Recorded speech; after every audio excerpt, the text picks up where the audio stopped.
students. My name is Razak Abbas, Civic education teacher. Today we are going to continue with our classes. Before the outbreak of COVID-19 pandemic, we've had some classes, and as a result of the outbreak of COVID-19, the physical classes can no longer hold, and as a result of that, we advised the need of getting across to the student through this virtual class. And if you look at the board, you will see that the topic for today is on human rights. Human rights is a concept that is well known to everyone. Hardly you see a person today and ask what rights are. Virtually everybody will have one thing to say about right or the other. The right is something that belongs to human being, no matter who you are. But that is for a layman explanation. But if we are to look at what human rights are, so many people can define fundamental human rights from different perspectives. But for the benefit of this particular class, we're going to look at what we have on the board about the concept of human rights. Let's just read it together and look at the board. Human rights are inherent in all human beings, irrespective of nationality, sex, ethnicity, color, religion, language, or any other status. Now, what's the input of what we have read here is that it is something, or rights are things that are embedded in human beings. They are not something that some things that are bestowed on people or conferred on people. They are natural to human beings, and that is why we say that. It said the definition said that human rights are inherent in all human beings. They are there already. We are born with those rights. I think that, for example, right to move freely, right to fundamental freedom of want, right to freedom of speech, right to freedom of association, right to form assembly, right to belong to practice religion of one's choice. All these things are embedded in human beings, and that is why they are things that cannot be taken away from people. Like I said when we were in this one, when we were talking about the genesis of human rights, in which today we are still going to briefly look at. I said that human rights are privileges that human beings enjoy for being a living being. Take for instance, like I said, the only difference between human being and animals is the recognition of fundamental human rights. Human beings can recognize the fact that they have the right to live. Human beings can recognize the fact that they have the right to join any association they want to join. Human beings can recognize the fact that they have freedom, to political association. But animals don't have all this, and they don't even recognize that they have the right. That is why one can pick a stick now, you eat the animal, you flog the animal the way you want, but you can't do that to human being. And for instance now, doing the same thing to human being, what you have done to animal, you see that the person will shout or even try to attack you as well. So that is why we are saying that people recognize the fact that they have fundamental human rights, and that is the only thing that is keeping people alive, because they recognize the fact that they have human rights. And you will see that there are places in the world today where we have revolution, where we have protests here and there. They are doing that because of the fact that they recognize the fact that they have fundamental human rights and they need to enjoy those rights. Because as long as we are alive, we have every right to enjoy the fundamental human rights. Now let us go back to the definition that I've given to you on the board. They said that human rights are inherent in all human beings. That is to say, they are present in every human being, irrespective of the nationality. That is to say, irrespective of the country you belong to, whether you are Nigerian, whether you are American, whether you are Briton, whether you are Senegalese, wherever you are, wherever you come from, you have the right to enjoy it, and they are there. You understand? Sex, whether you are male or female, you have those rights to enjoy. Ethnicity it's not a barrier, for one not to enjoy his or her fundamental human rights. Whether you are Yoruba, you are Igbo, you are Bachama, you are Hindu, wherever you have the right to enjoy it. The color, whether you are light in complexion, you are dark in complexion, it doesn't matter, you have the right. Religion, that will say that you are a Muslim or Christian or whatever religion you practice does not mean that you cannot enjoy the fundamental human rights. Any religion you worship, any religion sect you belong to, you have every right to enjoy the fundamental human rights. The language or any other status you occupy in society, wherever you are, whether you are small or you are big, whether you are rich or you are poor, the rights are there for you to enjoy for the fact that you are human being. Human rights are inherent because they are natural and cannot be taken away from you. That is one thing that I want us to hold here, that human rights are natural. They are natural to every human being. Just like you have said, whether you are Yoruba or you are Igbo, you are Hausa, any ethnic group you belong to, or the nationality you belong to, or your religion or language, cannot determine how you enjoy your fundamental human rights, because they are natural to you. Anywhere you go in the world, you have the right to enjoy all your freedom that can be given to human beings.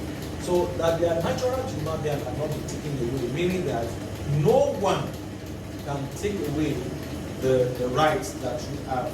Unlike before, in the olden days where when we practice a monarchy system of government, where kings, emirs, or the Igwes of these worlds, they are alpha and omega. They can, whatever they say is the final.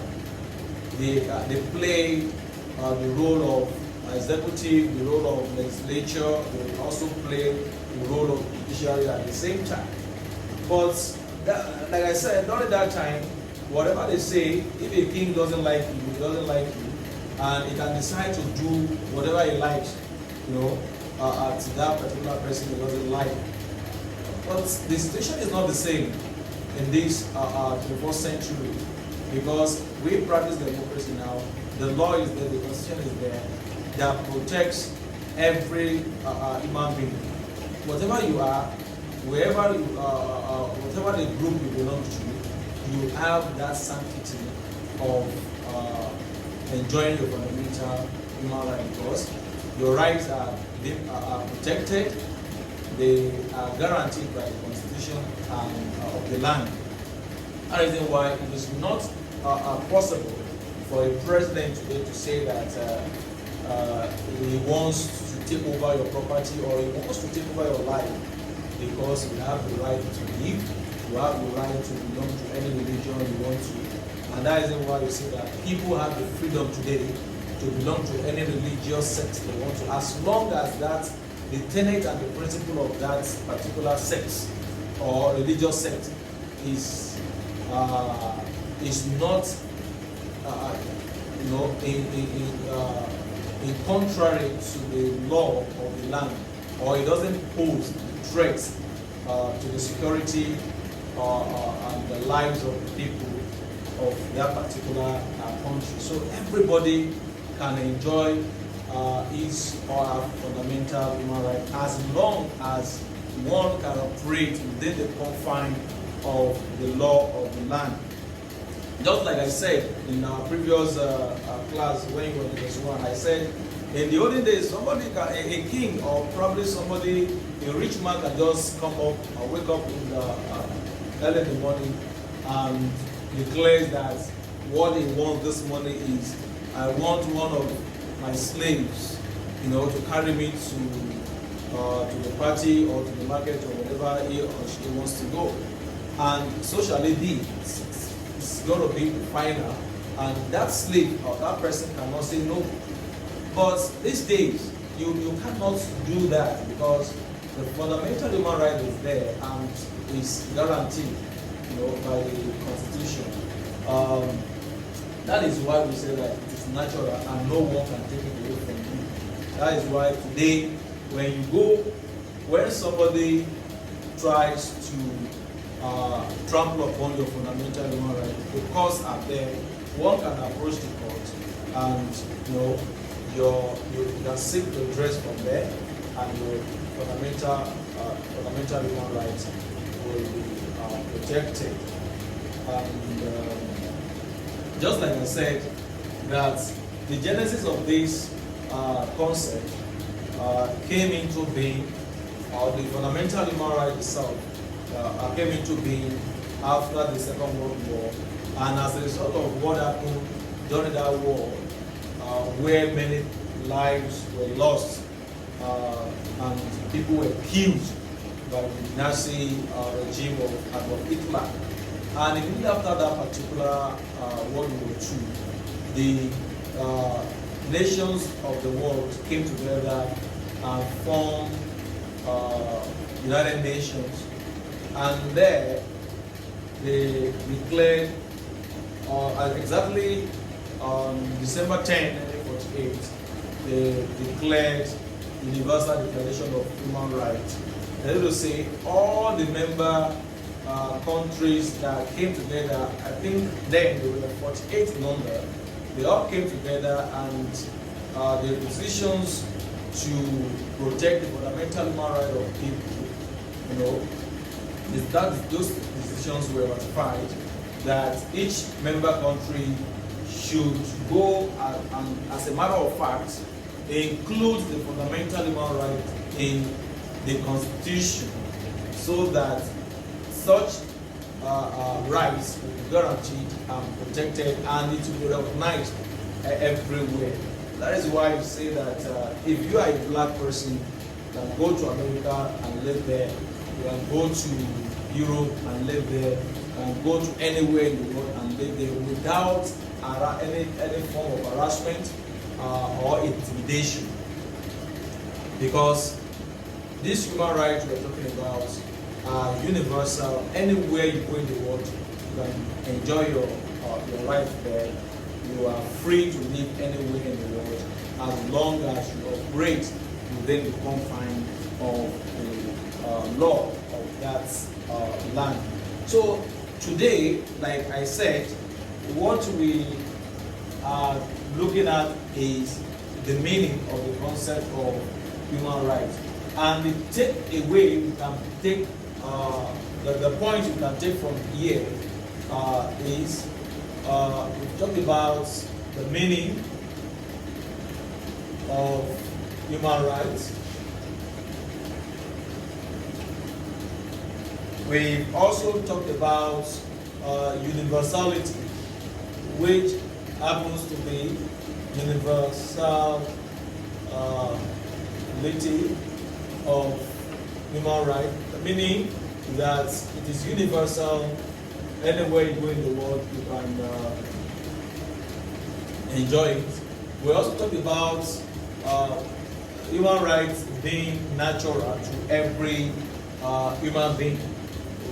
Wherever you are, whether you are short, like I said, or you are tall, whether you are rich or you are poor, whether you are a Nigerian or you are an American or you are a Briton, whether you are a male or you are female, whether you are Yoruba or you are Hausa or Igbo, whether you are Lungoda, you are Bachama, whether in terms of color, whether you are fair in color or you are black in color or you are light in skin color, wherever you are, whatever group you belong to, you have every right to enjoy your human rights. And we also made mention of the fact that these rights are protected by the law of the land. Every country, as long as you have a constitution in that country, your rights are protected there. Just for example, in Nigeria, in the Constitution of Nigeria, you go to chapter 4 of the 1999, chapter 4 of the 1999 Constitution of the Federal Republic of Nigeria.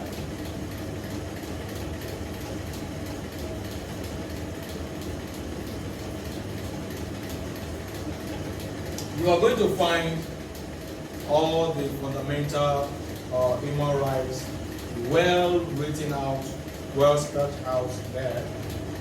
And the essence of that is for people to recognize the fact that the Constitution supports the fundamental human rights, and it will serve as a reference for the citizen and for those in the authority. Because once you know that the rights are captured in the Constitution, then it will be an advantage for everyone to know that going in contrary, violating or breaching the right of another person, automatically you are going to be punished according to the law. And like I always say, that we cannot say because we have rights out that they are being protected or they are natural to us, then we should now violate another person's rights. I always say that where your own fundamental human rights stops, that is where another person's fundamental human rights starts. So we should, as long as we can all operate within the confines of the law, within the provision of the Constitution, then everything will work well for every one of us. And before we go from here today, I want to use the opportunity to advise all of us that with the outbreak of COVID-19 pandemic and the ex-health ministry, health practitioners, they have advised, they are giving us all the precautions that can make us to stay safe and stay alive. And I want to believe that you all know what those precautions are. And we also only need to follow all those precautions so as to stay alive and stay safe. So at this point, I think we can call it a day here and draw the curtain on our work today. Inshallah, we are going to meet in another class and look at another topic under the same concept of human rights. Thank you very much for your time.